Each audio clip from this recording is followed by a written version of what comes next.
नमस्कार। सुजस के खास कार्यक्रम हमारे सीएम में आपका स्वागत है। आपके साथ मैं हूं निकिता शर्मा। राजस्थान की धरती पर अब किसानों की समृद्धि की नई कहानी लिखी जा रही है। जहां पहले किसान केवल फसल उत्पादन पर निर्भर रहते थे, वहीं अब पशुपालन किसानों की असली ताकत बनता जा रहा है। सुबह शाम दूध से होने वाली आमदनी ने उनके सपनों को नई उड़ान दी है। ये बदलाव अचानक नहीं, बल्कि मुख्यमंत्री श्री भजनलाल शर्मा के नेतृत्व में एक सोची समझी रणनीति और विजन का नतीजा है। राजस्थान में आए इस बदलाव पर देखिए हमारी एक खास रिपोर्ट। राजस्थान की धरती अब विकास का नया अध्याय लिखने की तैयारी कर रही है। मॉडर्न तकनीक, फूड प्रोसेसिंग, एग्री स्टार्टअप्स और निवेश के जरिए प्रदेश में नई संभावनाएं पैदा करने की कवायद तेज हो चुकी है। मुख्यमंत्री श्री भजनलाल शर्मा लगातार ऐसे विजन पर काम कर रहे हैं जिससे किसान सिर्फ अन्नदाता ही नहीं बल्कि उद्यमी और ऊर्जादाता भी बन सके। उनके इसी विजन के तहत जयपुर में 23 से 25 मई को ग्लोबल राजस्थान एग्रीटेक मीट का भव्य आयोजन होगा। इसके लिए मुख्यमंत्री श्री भजनलाल शर्मा हैदराबाद पहुंचे और वहां निवेशकों को ग्राम 2026 में शामिल होने का आह्वान किया। हैदराबाद में ग्लोबल राजस्थान एग्रीटेक मीट 2026 के तहत इन्वेस्टर्स मीट का भव्य आयोजन हुआ। कार्यक्रम को संबोधित करते हुए मुख्यमंत्री श्री भजनलाल शर्मा ने निवेशकों, एग्रीटेक स्टार्टअप्स और विशेषज्ञों से कहा कि ग्राम 2026 निवेशकों के लिए बड़े अवसरों का मंच है। जो भी निवेशक राजस्थान में निवेश करना चाहते हैं, सरकार उनके साथ कदम से कदम मिलाने को तैयार है। मेरा मन बड़ा प्रसन्न है क्यों कई यात्रा मैंने हैदराबाद की किए हैं, राजस्थान में भी किए हैं, बीच में भी आई सिटी के लिए मैं आया था। यहां प्रवासी भाई तो हैं ही, लेकिन यहां के लोगों का सहयोग बहुत आवश्यक है और इसलिए मैं चाहता हूं कि बहुत ही महत्वपूर्ण हमारा ये रोड शो है। हैदराबाद दुनिया का सबसे बड़ा आईटी हब है।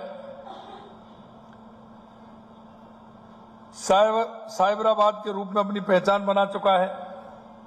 यहां तकनीकी, कृषि, नवाचार, उद्यमिता एक साथ मिलकर विकास के नए आयाम स्थापित कर रहे हैं। विशेष रूप से हैदराबाद में विकसित हो रहा है एग्री इनोवेशन इकोसिस्टम, जैसे agri startup, drone technology, precision farming, food processing. देश के कृषि भविष्य को दिशा देने का काम हमारा ये हैदराबाद कर रहा है।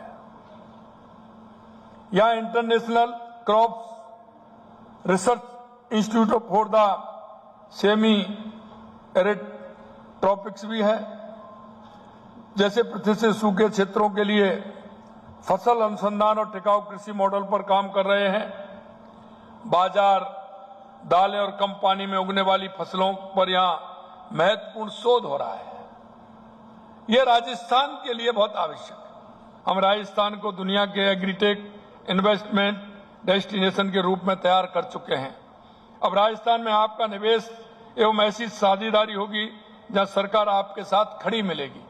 और मैं इसलिए कहना चाहता हूं, आप आइए, राजस्थान के अंदर किसी भी क्षेत्र में आप अपना जो काम करना चाहते हैं, पिछली बार भी मैंने कहा था आपको कि जहां आपकी आवश्यकता है, जिस क्षेत्र में आपका अनुभव है, आप जो चाहते हैं कि इस क्षेत्र में मेरा अनुभव है, राजस्थान के अंदर मैं करना चाहता हूं, आप आइए, राजस्थान के अंदर करिए। इन्वेस्टर्स मीट में राजस्थान के कई स्थानों पर फूड पार्क, फूड प्रोसेसिंग के विकास के लिए 200 करोड़ रुपए से अधिक के एएमयू किए गए। कार्यक्रम में 1-to-1 बिजनेस मीटिंग्स और निवेशकों, उद्योग जगत और एग्रीटेक विशेषज्ञों के साथ संवाद किया गया। कार्यक्रम में मुख्यमंत्री ने हैदराबाद के लैब टू लैंड मॉडल की तारीफ करते हुए इसे राजस्थान के लिए प्रेरणादायी बताया। उन्होंने कहा कि राजस्थान सरकार इस मॉडल को और अधिक मजबूती से लागू करना चाहती है।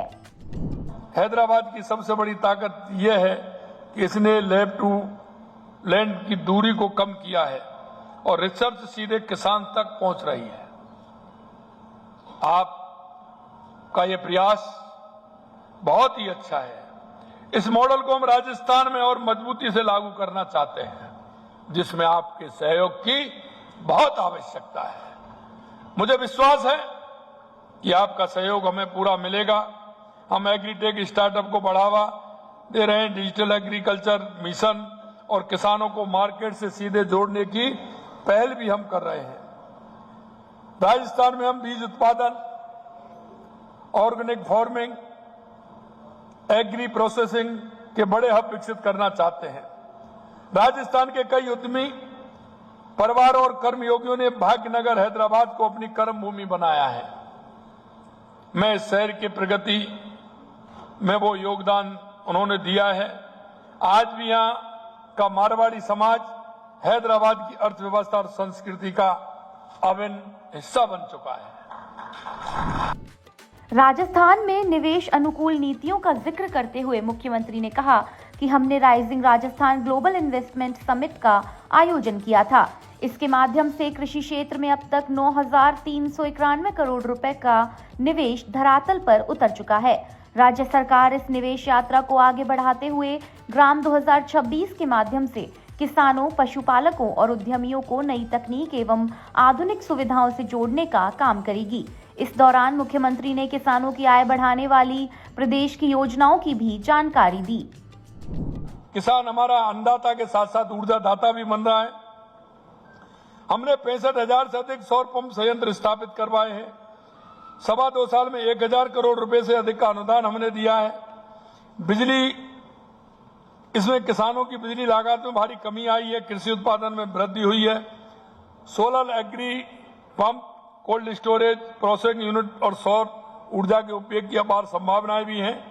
किसानों की आय बढ़ाने के लिए लगातार हम काम कर रहे हैं। बीज से बाजार तक आधुनिक तकनीकों को विविधीकरण और मूल्य संवर्धन पर ध्यान केंद्रित किया जा रहा है। लागत कम हो, कृषि की आय दोगुनी हो।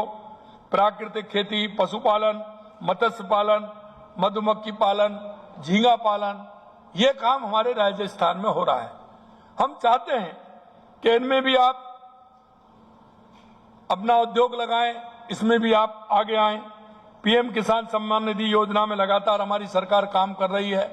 पहले हमारी केंद्र सरकार 6,000 रुपए माननीय प्रधानमंत्री जी के नेतृत्व में 6,000 रुपए देते थे। अब उन्हीं के नेतृत्व में हमने 6,000 को बढ़ा करके हमने 9,000 रुपए कर दिया है, जिससे किसानों को फायदा भी हो रहा है।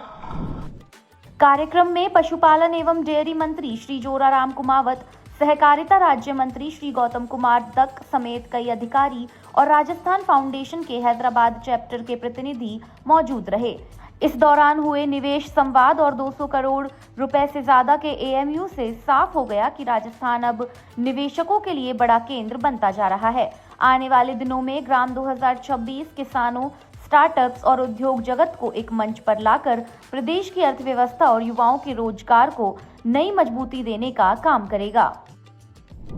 सुजस के खास कार्यक्रम हमारे सीएम में फिलहाल के लिए इतना ही। फिर मिलेंगे किसी और नई खबर के साथ। तब तक के लिए देखते रहिए सुजस समाचार। हमारे चैनल को लाइक, सब्सक्राइब और शेयर करना ना भूलें। धन्यवाद।